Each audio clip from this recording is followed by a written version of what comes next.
В селе Сарымугол отходы теперь будут утилизироваться методом захоронения. Для этого строится новый полигон. Завершена почти половина строительных работ. Ведется установка ограждения.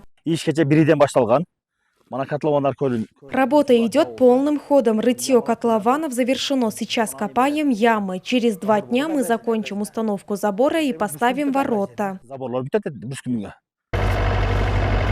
На строительство мусорного полигона направлено 2 800 000 сомов. Средства выделены из бюджета Айыльного аймака. Срок службы объекта рассчитан на 10 лет. Ранее бытовые отходы выбрасывались в открытом виде без специально отведенного места. Бүгүнкү күндө бул жердин жанында эски полигон болгон.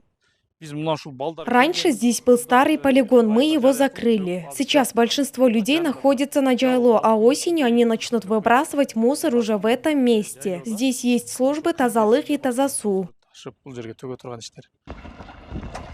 С началом работы полигона жители, возможно, будут оплачивать вывоз мусора. Муниципальное предприятие будет забирать отходы из дома. Для этого уже приобретен специализированный автомобиль.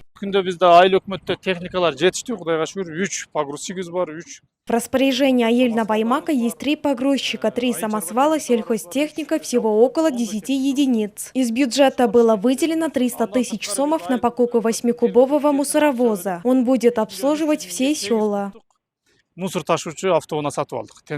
По словам главы Айыльного аймака, в дальнейшем аналогичные мусорные площадки планируется организовать во всех 5 селах. Первая практика началась именно в Сарымуголе, самом населенном селе региона. Айтунук Мамытова, Сыймых Маратулу, Уран Адишев, ЛТР, Ожская область.